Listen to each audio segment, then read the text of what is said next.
Guys, you gotta read the book. I don't know what to tell you. When you read a book and you're like, okay, cool, so this will be my personality for the foreseeable future.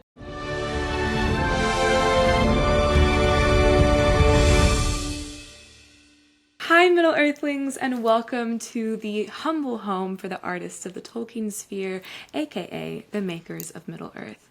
My name is María. I'm a maker of many mediums, and today we have a very special guest. She is a master of her craft, a celebrated singer, songwriter, musician, and she has now joined the ranks of those who have made iconic Lord of the Rings end credit songs. Paris Paloma, thank you for joining us. Thank you so much for having me.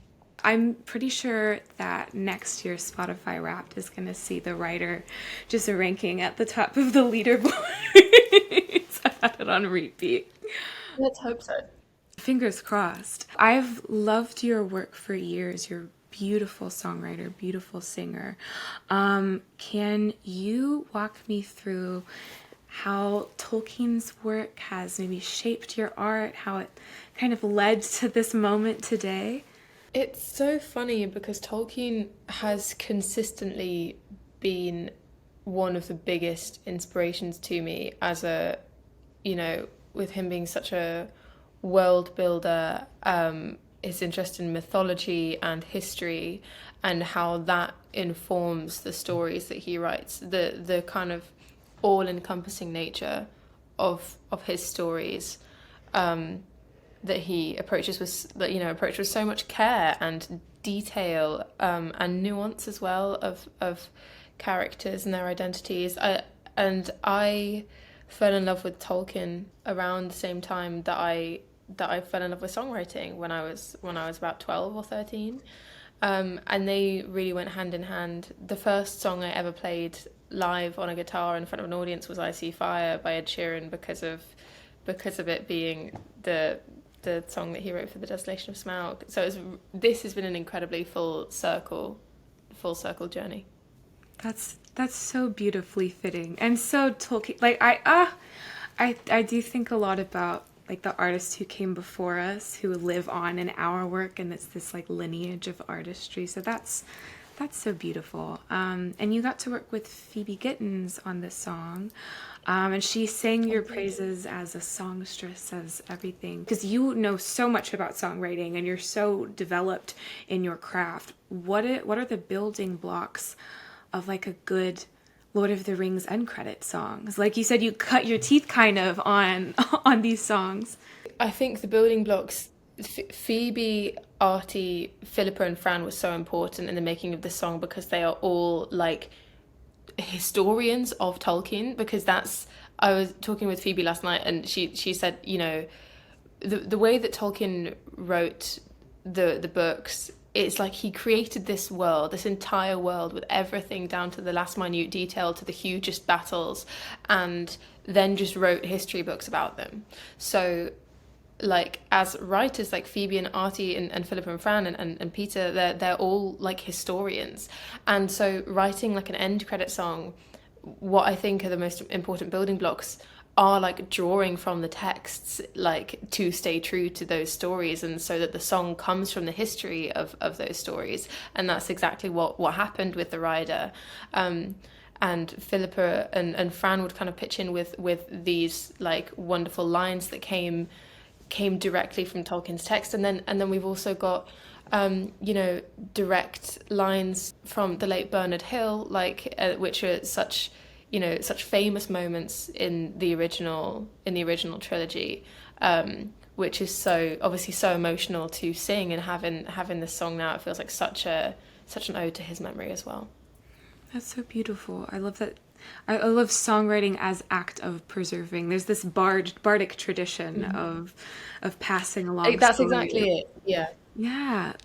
And I love that it feels familiar in the sense that it feels like it fits into your wider musical canon, like your wider body of work. Because there are already, I wasn't surprised at all when they announced that they had chosen you as like the artist to bring in for this, because it feels like you've had so many Tolkienian aesthetics in your musical career, in your instrumentation so far. Do you often pull from historical motifs in your music? Like, how do you craft around your sound? Like, what do you pull from?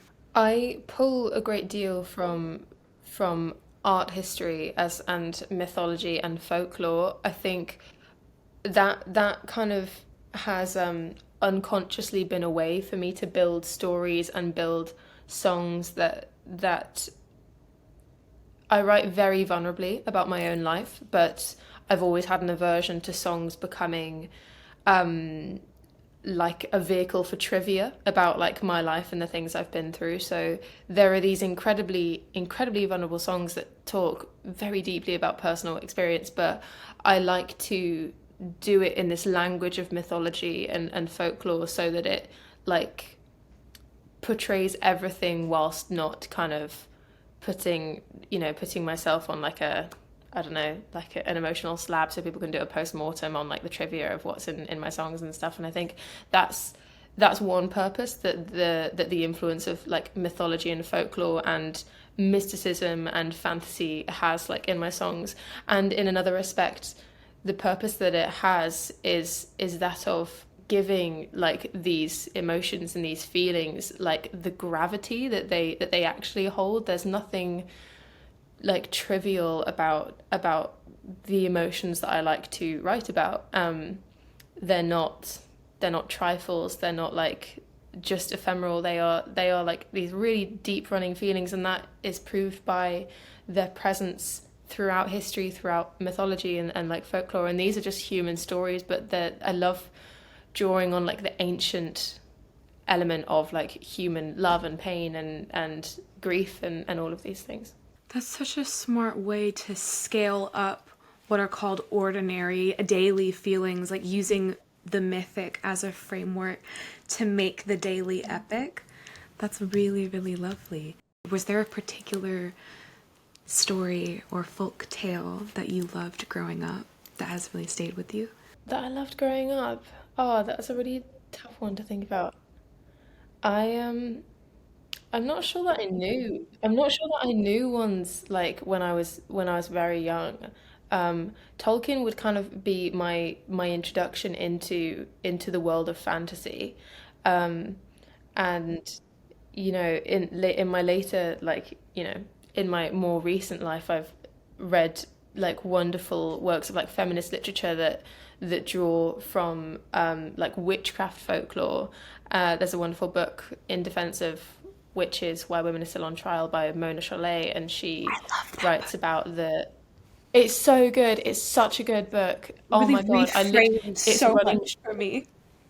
it's a running joke with my team and I how much I talk about it. So I'm sorry, this is not exclusive content.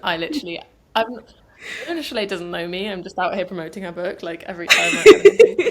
Um, and I have a print of Baba Yaga above my bed, the witch, like because of that book. Incredible. Um, yeah. That's really fun. I'm a theater maker, and a show I recently made was all based off of like one singular mentor text, and I like put it in every program, and I'm like, guys, you gotta read the book. I don't know what to tell you.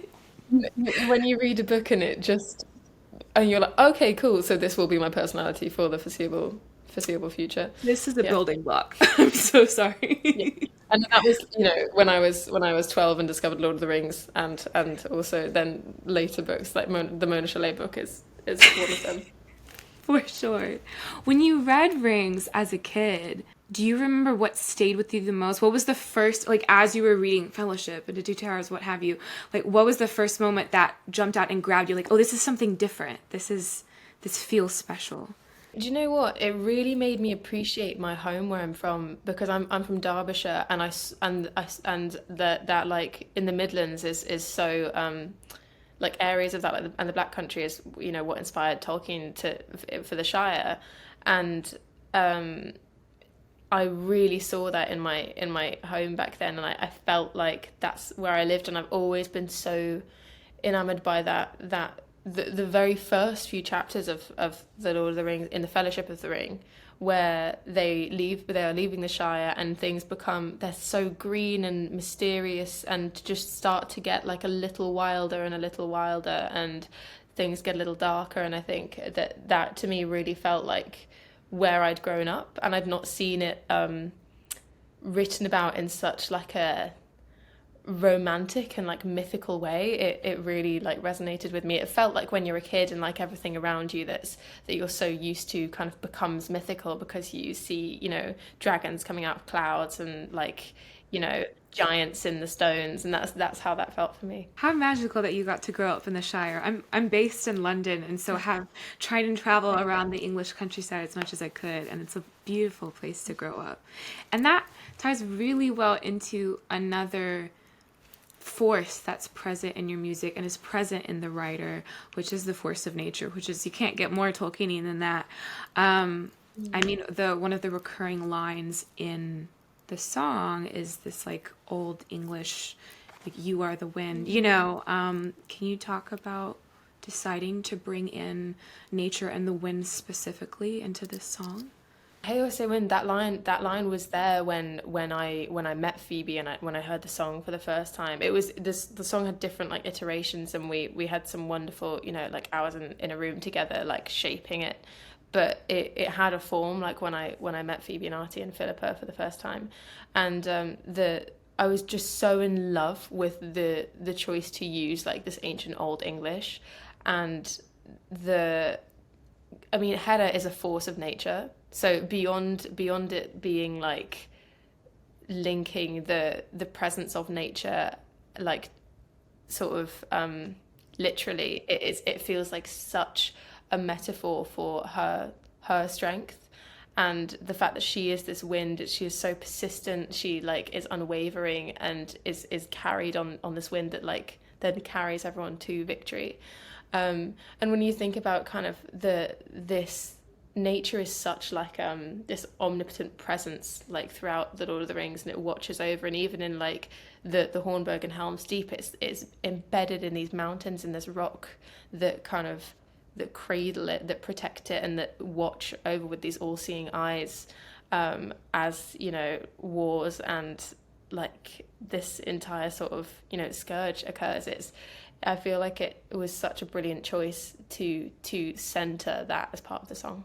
What did the music of your childhood sound like? What did baby Paris, what world was she born into musically that shaped her?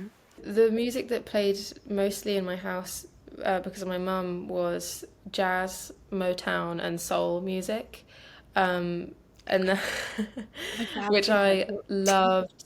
I remember my mum having, you know, the Detroit Spinners, and then a lot of songs like written by Burt Bacharach and like Roberta Flack and things like that. That was predominantly some look Quincy Jones. That was like a majority what was in my household. And my mum would put on CDs in the kitchen. And then I kind of discovered like the folk tradition when I was like 12 or 13. I fell in love with Ed Sheeran and fell in love with Joni Mitchell, and the people who made that kind of songwriting just so immediate and like accessible and so tactile, like just sitting with a guitar. And like to me the like bardic element of that, I think, is what like was this like spark that then just ignited my love for songwriting. Have you gotten to see Ed live? Have you been able to see his work? I saw him live when I was 15. I've not seen him since then. Incredible. Yeah, I loved it so much. I had the best time. I went for like a birthday present, I think.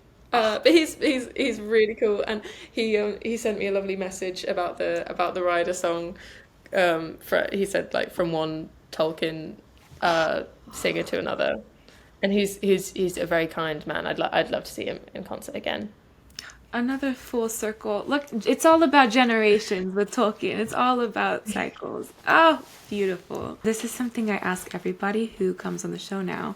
If you could ask Professor Tolkien himself any question at all, what would it be?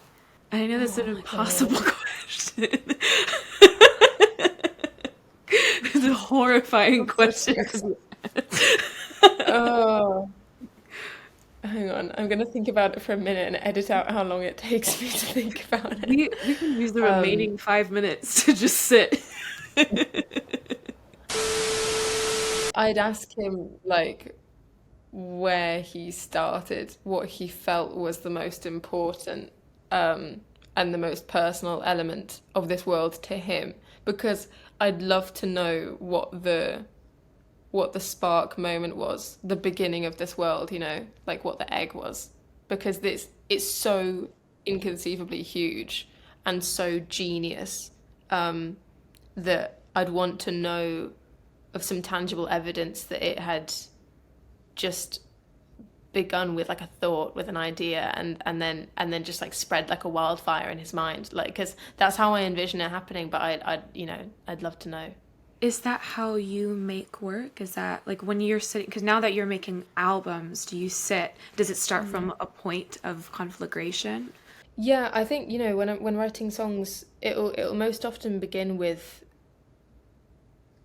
a statement or something, not a statement, like a line that I think is like evocative, like words that stick in a way that like differently to speech does. And that'll turn into like a rhyming couplet, and I'll sing it out. I don't tend to write things down when I'm writing like immediately. And then I'll write it down like when it becomes too long for me to remember. But yeah, it just kind of like starts running like water. Do images come as you are sort of writing aloud? Do you see visuals in your mind? Because that you have a lot of visual influence, like even in your live concerts, from what clips I've seen, like you bring in aesthetics. I'm a really visual person. I think that is an enormous part of world building to me, and it's one of the reasons I admire Tolkien so much. The maps, the drawings, like his need to make it this multifaceted, huge project. I felt resonated with me so much when I discovered Rings. Um, yeah, so the visual element is incredibly important, like in tandem, because I'm kind of like seeing these worlds and these narratives in my mind.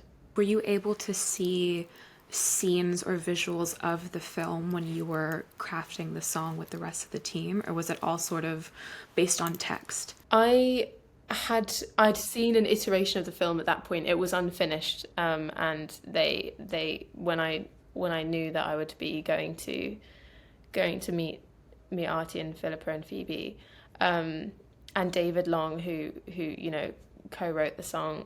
I watched this sort of like version so I could feel the story and see it, and it made just kind of everything make sense. And I just had this like fire in me. I was like, oh God, like I want to make this really good. For your ever-growing body of fans outside of Rings, I feel like things really, really kicked off with Labor, of course, and now you're on fire and it's all happening. What do you hope that your already existing listeners get from a song like Rider, even if they're not Lord of the Rings fans necessarily? I think I would want them to feel the empowerment that like we intended the song to have. I want it to feel like a force of nature, like moving through you, in the way that I feel like watching the film and seeing a character like Hedda, who's like Gaia herself is a force of nature and brought so much life to that character that resonates with me, resonates with so many girls and women like so strongly, and I'd want it to feel so uplifting and so strong for people even if they don't know the Lord of the Rings. I can't imagine a lovelier note to end on. Thank you so much for coming to chat, Paris. It's been really cool to meet so many like women working on Rings this go round. It's like a lovely cohort now that exists. Yeah, thank you so much for coming. Thank you so much for having me.